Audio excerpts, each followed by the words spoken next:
Betting యాప్ల ద్వారా నెల్లూరుకు చెందిన రాంబాబు 80 లక్షలు పోగొట్టుకున్నాడు. హీరోల ప్రమోషన్స్ చూసే నష్టపోయానని ఆవేదన వ్యక్తం చేశాడు.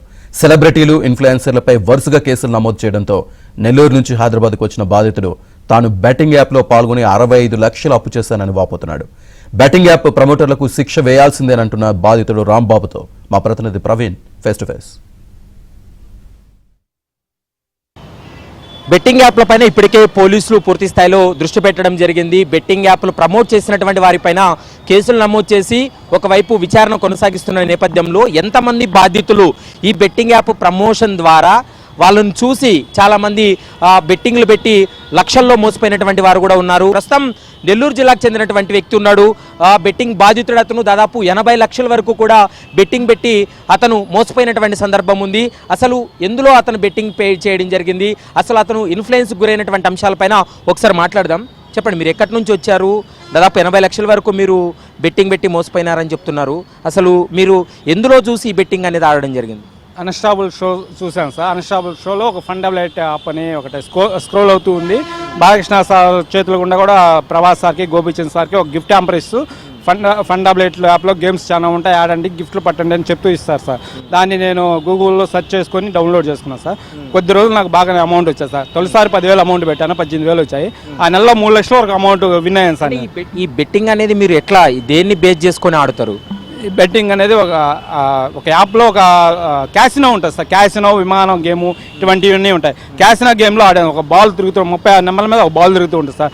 10 రూపాయలు వేస్తే 300 వస్తాయి, 100 రూపాయలు వేస్తే 3,000 వస్తాయి సార్. దాని మీద పెట్టి ఆడాను సార్. నేను ఎంత మోసపోయారు ఇప్పటి వరకు? 80 లక్షలు మోసపోయాను సార్. ఎన్ని రోజుల్లో? 2 ఇయర్స్ సార్. 2023 నుంచి సార్ 23-24 మధ్యలోకి అయిపోయింది సార్. అంటే మీలాంటి వాళ్ళు చాలా మంది, మీకు తెలిసిన వాళ్ళు ఎవరైనా ఇంకా బెట్టింగ్ ఆడి మోసపోయిన వాళ్ళు ఉన్నారా? బయటకు చెప్పుకోలేని మంది చాలా మంది ఉన్నారు సార్. మా కావలేడ వాళ్ళలో కనీసం ఒక 30-40 మంది ఉన్నారు సార్. వేలల్లో లక్షల్లో నష్టపోయిన వాళ్ళు, బయటికి రాని వాళ్ళు. అంటే వీళ్ళు ప్రమోట్ చేయడం వల్ల వీళ్ళని చూసి ఇన్వెస్ట్మెంట్ పెట్టారనేది నిజమా, లేకుంటే జస్ట్ ఓన్లీ ప్రమోట్ చేసింది? 100% వీళ్ళని చూసే, ఆ యాడ్స్ని చూసే కదా సార్ మనం ఏదైనా ఒక ప్రోడక్ట్ కొనాలంటే. ఇప్పుడు ఒక స్ప్రైట్ కొనాలంటే ఒక యాడ్ చూసే కదా కొంటున్నాము. ఎవరో ఒకరు యాడ్ ఇస్తేనే కదా దాని మీద పోయేది.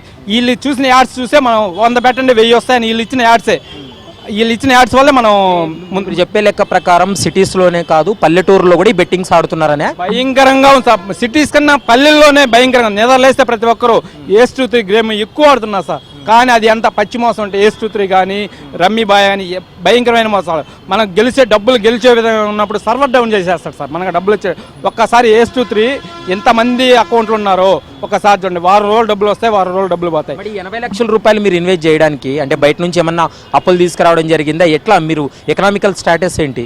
నా మొత్తం 60 లక్షల వరకు అప్పే సార్. 65 లక్షల వరకు అప్పే. 15 లక్షలు నా సొంత గోల్డ్ సార్. నేను అప్పు చేయడానికి నా వయసు 42 ఇయర్స్ సార్. నేను ఊళ్ళో టెంట్ హౌస్ ఉంది, కూలోళ్ళ పనికి తీసుకెళ్తాం, మేస్త్రిగా పనిచేస్తున్నాను. నేను ఎప్పుడు ఎవరికాడ ఈ 42 ఏళ్ళు అయితే 38 ఏళ్ళలో ఎక్కడ అప్పు చేయలేదు సార్. నాయనే ఎవరికైనా 10,000 కావాలన్నా, 20,000 కావాలన్నా, 50,000 కావాలన్నా, 1 లక్ష రూపాయలు కావాలన్నా నా దగ్గర ఇస్తా ఉన్నా. నేను ఈ గేమ్కి బానిస అయిన తర్వాత నాకు డబ్బులు అవసరమైనప్పుడల్లా వేరే వాళ్ళకి 1 లక్ష అంటే ఎప్పుడు నేను ఎవరిని అడగలేదు. ఏదో ఒక అవసరం ఉందని చెప్పేది తెచ్చేది, దీంట్లో పోగొట్టుకునేది. అలా చేశాను సార్. ముఖ్యంగా ఇప్పుడు ప్రమోట్ చేసినటువంటి వాళ్ళపైన కేసులని వాళ్ళు మాకు తెలియకో తెలుసో తప్పు చేశామని తప్పించుకునే ప్రయత్నం చేస్తున్నారు. అలాంటి వారిపైన చర్యలు తీసుకోవాలంటారా? అది చాలా వాళ్ళకి తెలియకుండా చేసామని చెప్పడం భయంకరమైన తప్పు సార్. వాళ్ళకి వీళ్ళు ఈ బెట్టింగ్ మాఫియా వాళ్ళంతా సెలబ్రిటీలు చేయించేటప్పుడు వాళ్ళకి తెలుస్తుంది కదా, మనకి ఒక నిమిషం ఆడికి 5 లక్షలు 10 లక్షలు ఎందుకు ఇస్తున్నారు మనకి, మనం దీనివల్ల ఎంత నష్టం ఉందని తెలుసుకోవాలి కదా. ఫైనల్గా చెప్పండి, మీలాంటి బెట్టింగ్ ఆడి మోసపోయిన వాళ్ళతో పాటు స్టిల్ ఇప్పటికీ కూడా బెట్టింగ్ ఆడే వాటి ఉంటారు, వాళ్ళకి మీరు ఏం చెప్పాలనుకుంటున్నారు? ఇప్పుడు దయచేసి అందరూ గమనించిన, బెట్టింగ్ ఆడే ప్రతి ఒక్కరికి ఏస్-2-3 గేమ్ నిద్రలేస్తే ప్రతి ఒక్కరు ఏస్-2-3 ప్యాకాట ఆడుతున్నారు. ఏస్-2-3, రమ్మీ బాయ్ ఇటువంటి ప్యాకాట. అవి డబ్బులు ఏవి రావు. మీరు ఒక్కసారి బేరీజ్ వేసుకోండి. డబ్బులు అనేవి 1 రోజులు పోతాయి, 1 రోజే ఇస్తాడు మనకి. మీరు దయచేసి అవి మోసం వాళ్ళు రియల్గా అయితే మనకు డబ్బులు వస్తాయి.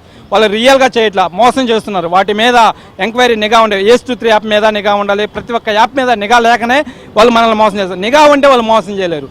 రైట్, ప్రస్తుతం అయితే మాత్రం చూస్తున్నాం ఇప్పటికే తెలంగాణ రాష్ట్ర వ్యాప్తంగా కాకుండా దేశంలో ఉన్నటువంటి అన్ని రాష్ట్రాల్లో కూడా ఈ బెట్టింగ్ యాప్స్లో చాలామంది డబ్బులు పెట్టి మోసపోయినటువంటి సందర్భాలు ఉన్నాయి. ఏదైతే ఇల్లీగల్గా నడుస్తున్నటువంటి బెట్టింగ్ యాప్స్ ఉన్నాయో వాటన్నిటినీ కూడా బ్యాన్ చేయాలనేటువంటి డిమాండ్స్ అయితే వినపడుతున్నాయి. మరి చూడాలి, తెలంగాణ ప్రభుత్వం కానీ తెలంగాణ పోలీసులు ఈ బెట్టింగ్ యాప్ల పైన, ఇన్ఫ్లుయెన్సర్ల పైన, మరోవైపు ముఖ్యంగా ఇందులో ఎక్కువగా సెలబ్రిటీలు ఎక్కువగా బెట్టింగ్ యాప్లను ప్రమోట్ చేశారు కాబట్టి వాళ్ళకి సంబంధించినటువంటి అంశం పైన ఎలాంటి చర్యలు తీసుకోబోతున్నారనేది మాత్రం చూడాల్సినటువంటి అవసరం ఉంటుంది. వీడియో జర్నలిస్ట్ ప్రమోద్తో ప్రవీణ్ కలవల, ఏబిఎన్ ఆంధ్రజ్యోతి, హైదరాబాద్.